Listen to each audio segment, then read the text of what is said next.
기도에 참여한 사랑하는 모든 성도들 위해 하나님의 크신 은혜와 사랑이 함께 하시기를 주님의 이름으로 축원합니다. 우리는 오랫동안 전도할 때 예수 천당 불신지옥 이런 구호를 사용을 했습니다. 이 예수 천당 불신지옥이라고 하는 구호는 1896년 예수님을 믿게 된 분이 계셔요. 최봉석, 최권능 목사님으로 더 유명해진 분인데 이분이 16살에 평양 감사의 비서로 있었어요. 그리고 또 감찰하는 이런 부서에 있었는데 모함을 받게 됩니다. 저 사람이 돈을 횡령했습니다. 그래서 그만 평안북도 삭주라고 하는 곳으로 유배를 가게 됐어요. 얼마나 화가 났을까요? 그러니까 날마다 술로다가 그냥 속을 썩이고 하루하루 지내고 있었는데 그 삭주에는 이미 교회가 세워졌던 거예요. 그래서 한의사였던 백유계라고 하는 선생님으로부터 예수 믿으라고 전도를 받게 돼요. 그래서 교회를 다니는 거예요. 그냥 다니는 거예요. 속은 상하고 어디가 화풀이 할 때도 없고. 근데 어느 날 꿈을 꾸게 됩니다. 꿈을 꾸는데 하늘에서 벼락이 떨어져 가지고 그 죽는 그런 꿈을 꿨어요. 그리고 나서 깨어 일어나서 그날부터 전도하기 시작합니다. 전도 구호는 단순했어요. 예수 천당 불신 지옥. 예수 믿으면 천당 가고 예수 안 믿으면 지옥 간다는 거예요. 그런데 우리가 신앙생활을 오랫동안 했지만 성경 어디에도 천당이라는 단어는 나오지 않아요. 천국, 하나님의 나라라는 단어는 계속해서 나오고 있는데 천당이라는 단어는 없어요. 그러니까 정확하게 말하면 이 천당이라고 하는 이 단어는 불교에서 왔어요. 아니면 무당들 여기서 이 천당이라는 단어가 왔습니다.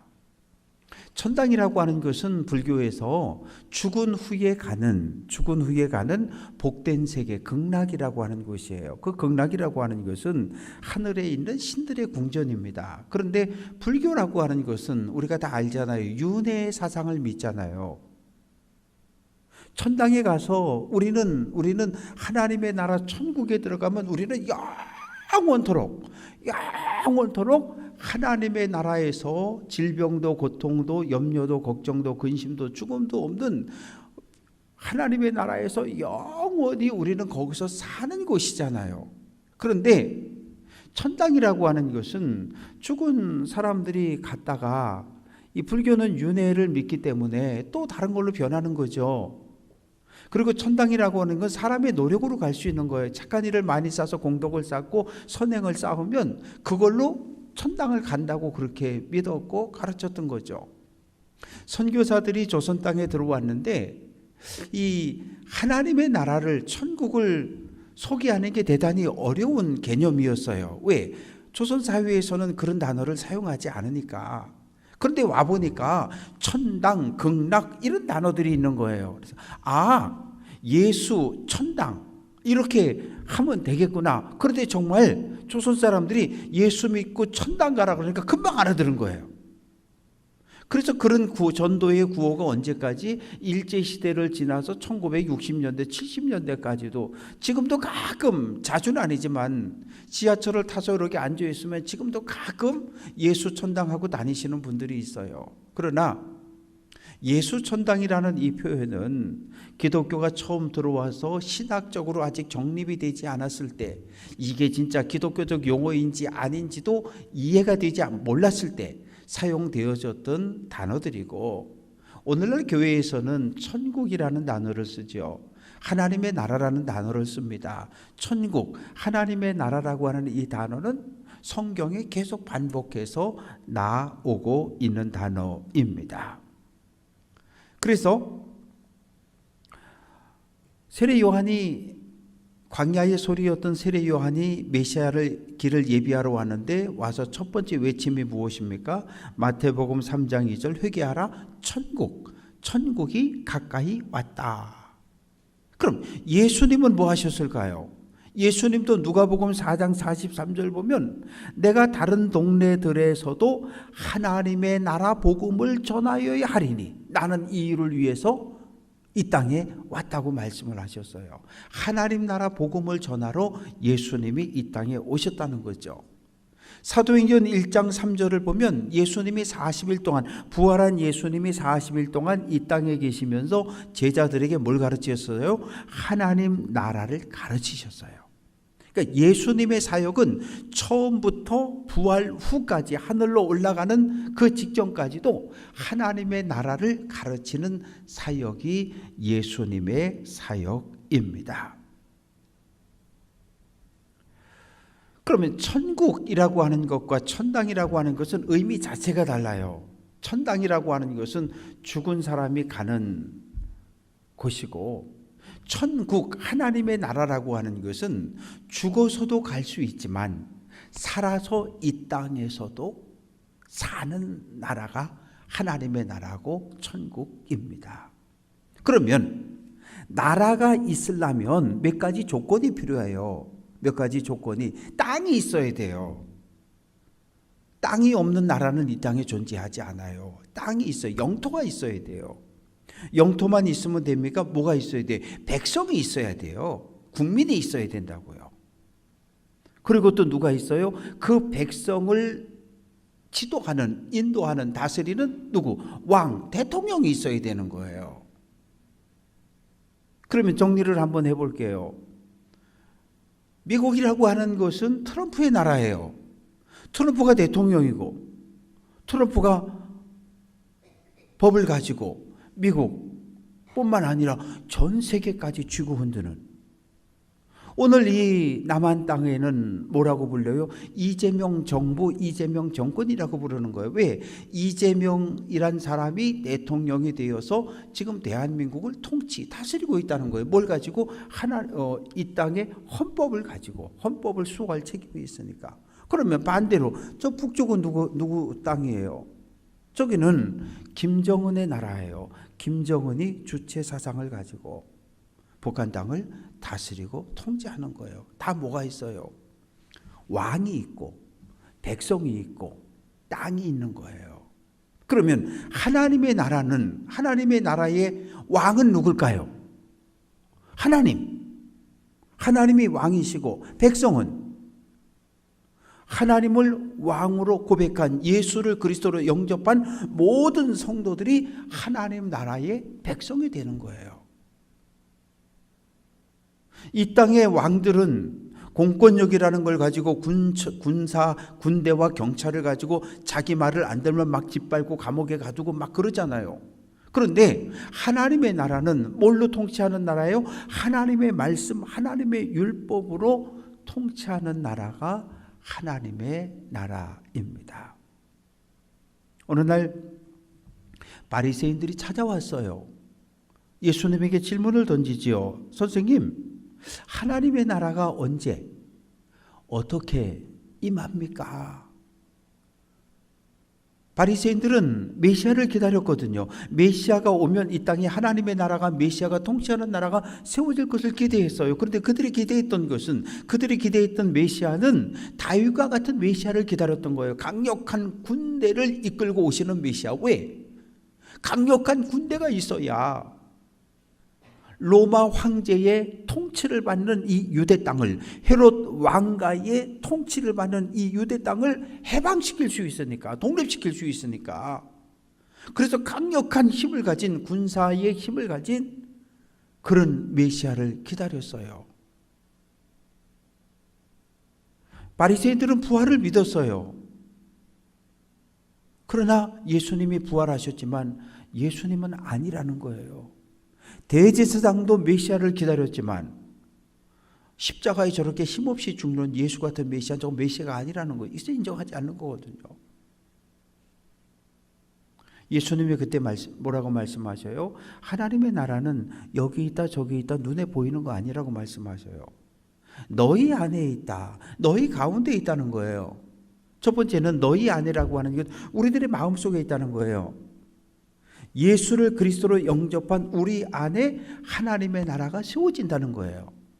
예수를 그리스도로 영접한 우리 안에 하나님의 나라가 세워지면, 하나님을 내 인생의 왕으로 영접한 우리 안에 하나님의 나라가 세워지면, 내 생각을 꺾고 내 계획을 꺾고 내 감정을 억누르고 내 삶의 인생의 방향을 틀어버리는 거예요. 누구에게로? 하나님의 말씀에 순종하는 쪽으로. 그래서 변하는 거예요.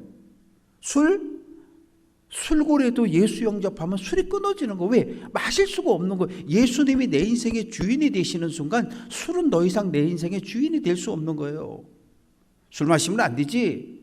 네 몸이 하나님이 거하는 거룩한 집인데 어떻게 술을 마셔? 어떻게 담배를 펴? 어떻게 마약을 해? 그러면 안 되지.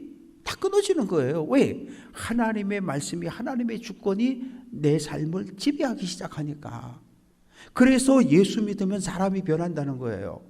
창세기부터 요한계시록까지 성경은 예수 믿으면, 하나님의 백성이 되면 변한다는 거예요. 변하고 싶어 변하는 게 아니라 변할 수밖에 없는 거예요. 술을 그렇게 좋아하던 사람들이 술 냄새만 맡아도 막 토하기 시작하고, 담배를 그렇게 몇 갑씩 피던 사람이 담배 냄새만 맡아도 막 토하기 시작하고, 하나님이 체질을 바꿔놓으시는 거예요. 하나님이 바꿔놓으시는 거라고요. 그러니까 내 인생의 왕이 바뀌는 그 순간, 내가 예수를 내 인생의 왕으로 영접하고 모시는 그 순간, 나는 더 이상 내가 내 인생의 왕이 될 수 없는 삶을 사는 거예요. 오로지 하나님의 말씀에 철저하게 순종하는 모세가, 출애굽 1세대가 구름 기둥 불 기둥의 인도함을 따라 걷고 멈추고 걷고 멈추고 했던 것처럼 우리의 삶이 그렇게 되는 거예요. 그리고 두 번째, 너희 안에 있다라고 말할 때, 너희, among you라고 하는 것은 두세 사람을 이야기하는 거예요. 두 사람, 세 사람이 함께 있는 그곳에 나도 너희와 함께 한다는 거예요. 예수님이 함께하는 그곳이 하나님의 나라인 거예요. 요즘은 세 집 가운데 한 집이 1인 가족, 1인 가구라 그러잖아요. 800만 가구가 넘어섰다 그래요. 그래서 지금 우리나라에는 1인 가구가 3분의 1이 넘는, 세 집 중에 한 집은 1인 가구예요. 두세 사람이라고 하는 것은 가족이에요. 속회예요. 선교회예요. 두세 사람이 모인 그곳에 내가 너희와 함께 하겠다. 예수의 이름으로 모여야 돼요. 예수의 이름으로 모인 가족, 예수의 이름으로 모인 속회, 예수의 이름으로 모인 선교회 안에 예수님이 오신다는 거예요. 함께 하신다는 거예요. 예수님이 함께하는 그곳이 천국인 거예요. 왜? 하나님의 말씀이, 하나님의 영광이 하나님을 찬양하는 그러한 은혜가 넘치는 장소이기 때문입니다. 그래서 내 안에 천국이 만들어지면 감옥에 갇혀도, 사자굴에 던져져도, 펄펄 끓는 불구덩이에 던져지게 돼도, 밤모섬에 귀향을 가도, 사도 바울처럼 40에 한 번 감암매를 5번 두들겨 맞아도 그래도 괜찮은 거예요. 왜? 내 안에 하나님의 나라가, 천국이, 가난해도, 질병으로 인해서 고통을 겪어도 그래도 내 안에는 하나님의 나라가, 천국이 만들어져 있기 때문에 행복한 거예요. 그런데 내 안에 예수님이 내 인생의 주인이 되어주지 않으면 그러면 내 인생은 망가지는 거예요. 돈이 내 인생의 주인이었던 사람은 돈 떨어지면 아무것도 할 수 없어요. 권력을 따라 이리저리 쫓아다니던 사람은 권력에서 떨어지면, 권력에서 밀려나면 자살을 하기도 하고요. 그런 모습들을 보잖아요. 국회의원도 하고 장관도 하고. 그런데 다 잊혀지고 어느 날 스스로 목숨을 끊었다는 소식을 우리가 듣잖아요.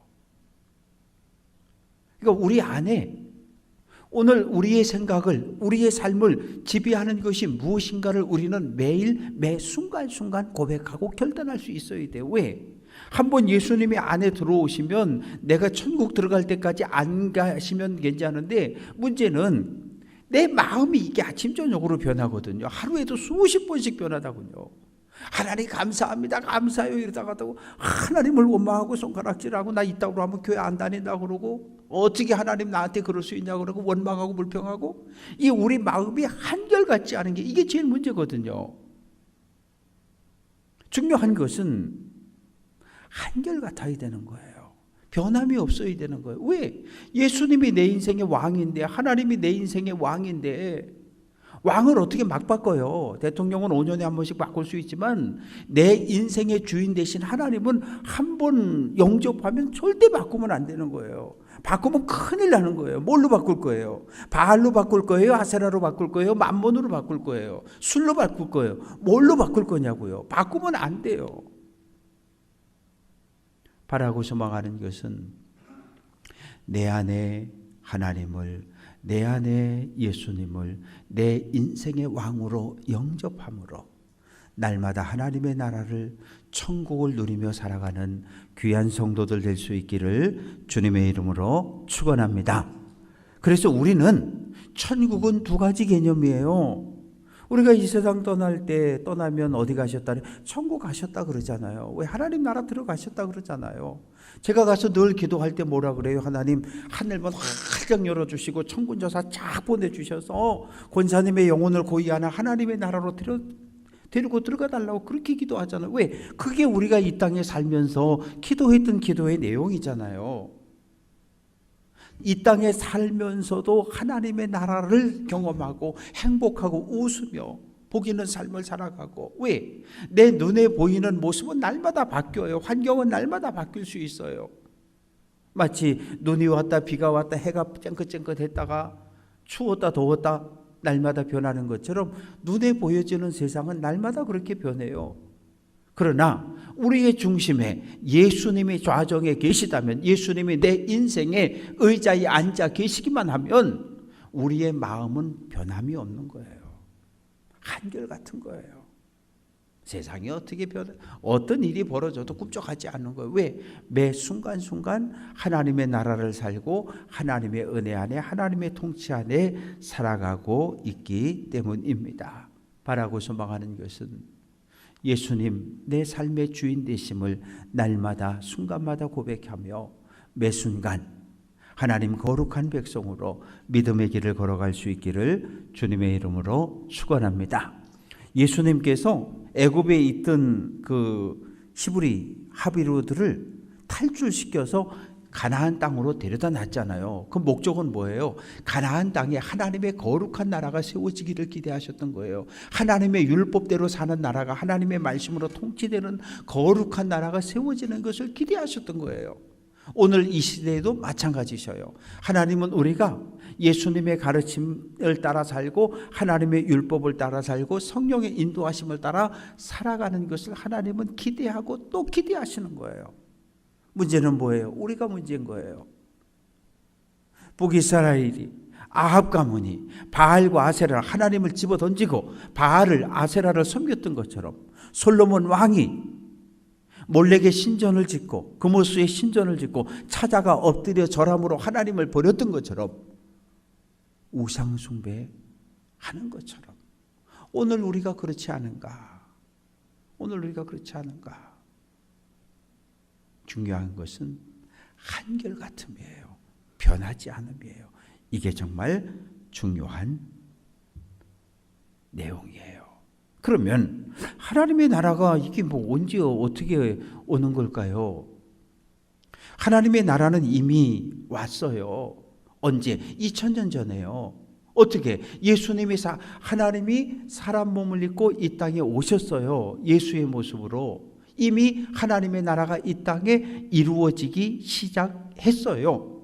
마태복음 12장 28절, 내가 하나님의 성령을 힘입어 귀신을 쫓아내는 것이면 하나님의 나라가 이미 너희에게 임하였느니라. 예수님이 귀신이 들렸는데, 귀신이 들려서 앞을 보지 못하고 귀신이 들려서 말하지 못하는 사람을 데려왔어요. 예수님께서 성령의 능력으로 그 귀신을 쫓아냈어요. 귀신이 쫓겨나니까 보게 되었고 말을 하게 되었어요. 근데 바리새인들이 와서 예수님을 향해 손가락질하는 거예요. 저 사람이 귀신의 왕 바알세불의 능력을 가지고 귀신을 내쫓았다는 거예요. 귀신들이 있는데 귀신들의 왕이 바알세불인데 바알세불의 능력을 가지고 밑에 귀신들을 쫓아냈다는 거예요. 근데 예수님 뭐라 그러지? 아니라 그러잖아요. 하나님의 능력, 성령의 능력으로 쫓아냈다는 거예요. 하나님의 능력이 이 땅에, 성령의 능력이 이 땅에 나타나서 귀신이 쫓겨나고 질병이 치유함을 받고 눌린 자가 해방되어지는 이런 놀라운 역사가 이미 예수님의 사역을 통해 2000년 전 일어났고, 지난 2000년 기독교 역사 속에 계속해서 반복돼서 일어나고 경험되어지고, 우리가 이 땅에 살아가는 오늘까지도 우리가 예수 믿고 수십 년씩 교회를 열심히 다니며 헌신하는 이유가 무엇입니까? 하나님의 살아계심을 경험했기 때문에 그래요. 하나님의 살아계심을 경험한 사람은 절대 교회를 떠나지 못해요. 왜? 하나님이 무서운 거, 하나님이 살아계신 걸 알거든요. 하나님이 살아계신 것, 하나님이 능력이 있는 분, 하나님이 나를 사랑한다는 걸 알아요. 왜? 내가 기도했더니 기도에 응답이 있었고, 내가 기도했더니 병이 나았고, 자녀들의 문제가 풀렸고, 문이 열려졌고, 살아계신 하나님의 능력을 경험했기 때문에 이미 그 순간 우리는 하나님의 나라를 살기 시작한 거예요. 때때로 사탄은 성령 충만한 예수님도 마귀의 사탄의 시험을 받잖아요. 우리들 가운데 시험 안 받고 신앙생활 하는 분 계셔요? 아니요. 수십 년 아니 몇 달 교회 다녀도 쓰러지고 넘어지는 일이 생겨요. 그러니까 예수 믿으면 불행 끝 행복 시작이 아니라, 예수 믿으면 행복 시작 맞아요. 그러나 예수 믿으면 마귀가 우리를 또 그냥 안 놔둔다고요. 예수님도 공격했는데, 예수님도 공격하잖아요. 그런데 우리가 예수 믿고 열심히 믿음의 길을 가면 우리를 그냥 가만히 두지 않아요. 어떻게든 흔들고 시험하고 하나님에게서 떨고 놓으려고 달려듭니다. 하나님의 나라가 성령이 임할 때 일어나는 또 하나의 관계는 뭐냐 하면, 하나님과의 관계가 회복되는 거예요. 하나님과의 관계가 회복돼요. 하나님과의 관계가 회복되면 어떤 일이 벌어질까요? 이웃과의 관계가 회복이 되는 거예요. 이웃과의 관계가. 이게 순서가 중요해요. 하나님과 나와의 관계가 먼저 해결이 돼야 돼요. 우리는 하나님을 사랑한다 그러잖아요. 눈에 안 보이는 하나님을 날마다 사랑한다 그러고, 감사하다 그러고, 은혜 받았다 그러고. 근데 문제는 하나님께 받은 이 은혜가 이웃으로 흘러가지 않는 게 문제예요. 왜? 하나님과 나와의 관계는 뚫렸는데 이웃에게 있는 이 관계는 다 막혀버렸거든요. 이게 막혀버렸어요. 그런데 내 힘과 내 능력으로는 이거 못 뚫어요. 하나님의 은혜를 경험한 사람만이 하나님께 받은 은혜를 이웃에게로 흘려보낼 수 있어요. 그래야 이웃과의 막힌 관계가 끊어질 수 있는 거예요. 이게 뚫어질 수 있는 거예요.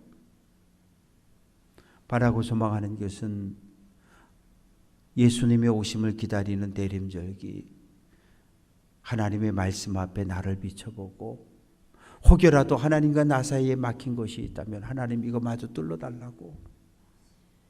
욕실에서 이 세면대 밑에 막히면 물이 안 내려가잖아요. 욕실 바닥에 이게 꽉 막혀버리면 물이 안 내려가 버리잖아요. 그러면 어떻게 해요? 내가 뚫든지 사람 불러 뚫든지 뚫잖아요. 우리는 그런 건 눈에 보이는 건 빨리빨리 뚫어요. 그런데 정작 하나님과 나와의 이 관계, 이거 뚫어야 되는데 뚫을 생각들을 안 해요.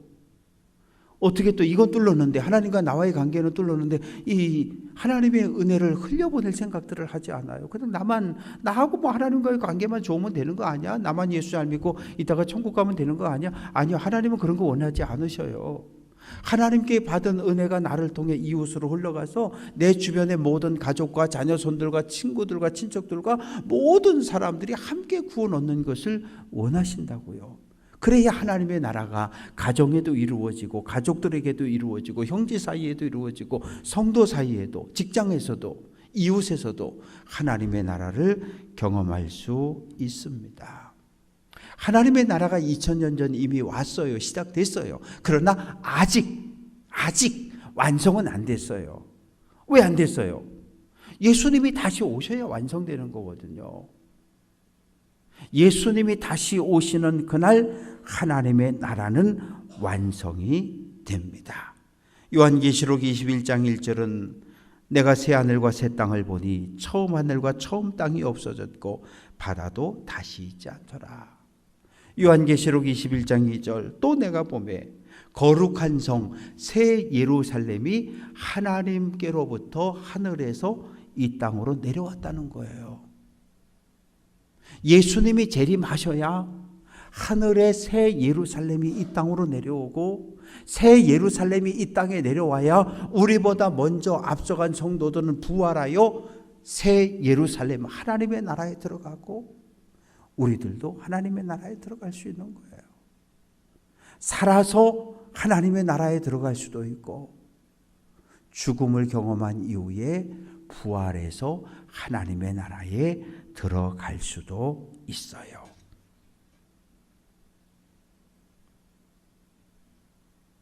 바리새인들은 먹는 걸 중요하게 생각했어요. 돼지고기, 순대 이런 거 먹으면 안 된다 그러잖아요. 몸에 좋은 뱀장어 이런 거 먹으면 안 된다. 왜? 이 껍질 없이 미끌미끌 이런 거 먹으면 안 된다 그러잖아요. 그런데 사도 바울은 로마서 14장 17절에서 하나님의 나라는 먹는 것과 마시는 것이 아니다 이렇게 선언을 해요. 먹는 것, 마시는 것 이거 가지고 하나님의 나라 들어가는 거 아니라 그래요. 하나님의 나라는 오직 성령 안에 있는 의와 평강과 희락이다. 의라고 하는 것은 하나님과 나와의 관계가 온전히 회복되어지고 나와 이웃과의 관계가 온전히 회복되어질 때 내가 평안하고 상대방이 평안한 것을 진정한 평화 샬롬이라고 이야기해요. 나도 평안하고 상대방도 평안할 때 샬롬 평화가 이루어지는데 그때 우리 모두 함께 기뻐하며 춤을 출 수 있는 거예요. 나는 평안하고 나는 건강하고 나는 마음이 평안한데 상대방은 몸이 아프고 슬픔을 당했고 고난을 당했다고 한다면 우리는 샬롬의 인사를 할 수가 없어요. 왜? 샬롬 평화라고 하는 것은 나도 상대방도 서로 평안할 때 샬롬의 평화가 있을 수 있는 거예요. 하나님과 나와의 관계가 그리고 나와 이웃과의 관계가 온전히 소통되어질 때 우리는 주 안에서 성령 안에서 진정한 기쁨과 감사와 즐거움을 누리며 살아갈 수 있습니다. 말씀을 정리합니다. 오늘은 하나님의 나라, 천국, 천당에 대해서 말씀을 드렸고요. 다음번 이제 설교를 준비하는 것은 이게 도대체 천국과 지옥, 낙원, 음부,